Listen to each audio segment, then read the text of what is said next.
osane sente démon yuara te ingambaramo inte tuntemo. Nous allons aborder un sujet on ne peut plus tragique aujourd'hui. Nous parlons de la mort. Et pour comprendre la mort, nous allons d'abord parler de la vie. L'homme est un être psychosomatique, c'est-à-dire il y a une partie physique et une partie virtuelle qu'on ne voit pas. La partie spirituelle de l'homme a toujours été énigmatique, c'est-à-dire c'est un mystère. La mort, c'est quelque chose de redoutable. C'est en même temps une fatalité. On ne peut y échapper. Dans les traditions africaines, de manière générale, l'homme ne meurt pas. Chez l'Obaya, principalement, on ne meurt pas. L'homme n'est pas né pour mourir. Lorsqu'un enfant, un nouveau-né, arrive au monde et qu'il repart, on dit qu'il est reparti. Lorsque quelqu'un naît, il doit grandir, se marier, vieillir et repartir. Lorsque survient la mort, c'est quelque chose de calamiteux. Parce qu'on parle de mort lorsque c'est les jeunes qui meurent, lorsque c'est le jeune qui décède. Et là, on cherche les origines, la cause. Pourquoi une telle mort est-elle arrivée dans la communauté? Et en cherchant les origines, on puise non seulement dans du réel, c'est-à-dire ce qu'on voit, mais on puise aussi dans ce qu'on ne voit pas.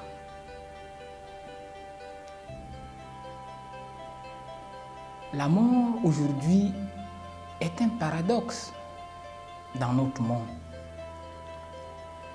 En même temps, l'on craint de mourir, en même temps, c'est une banalité.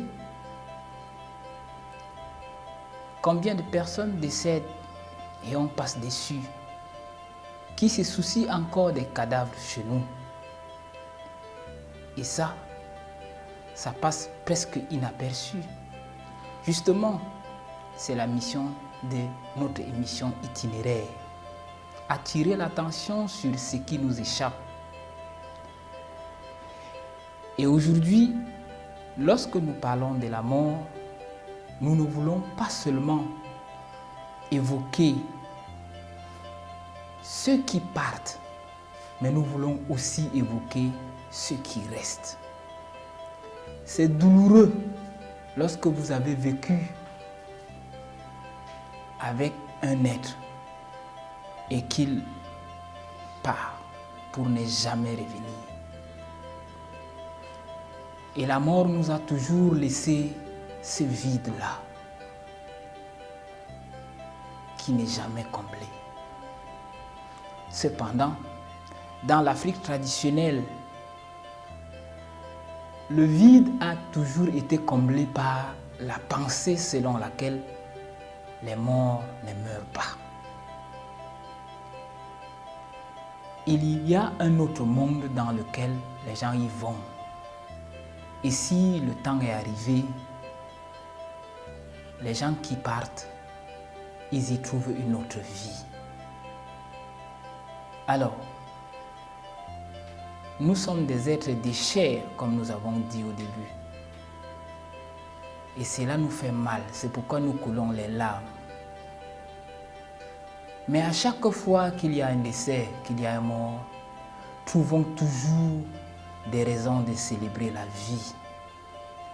Parce que ceux qui décèdent à 30, 40, 50 ans, 60 ans, 70 ans, ils ont eu le temps et la chance de vivre au moins.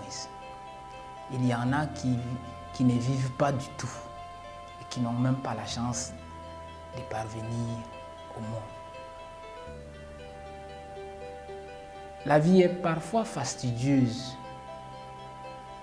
au point où certains appellent souvent à la mort.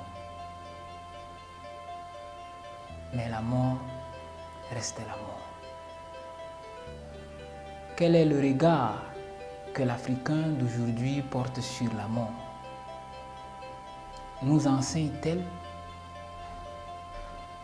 ou c'est juste un sujet de crainte ou c'est une banalité? Aujourd'hui, c'est une personne qu'on connaît ou qu'on ne connaît pas. Demain, ça sera une autre. Et peut-être un jour, ça sera notre tour. Alors, la mort, c'est un mystère.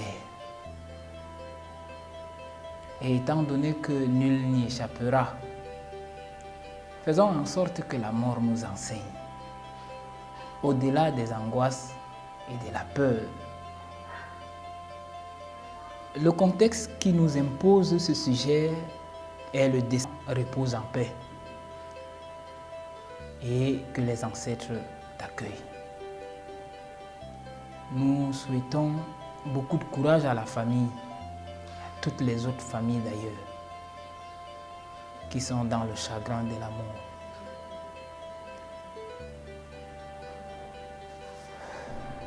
C'est toujours difficile,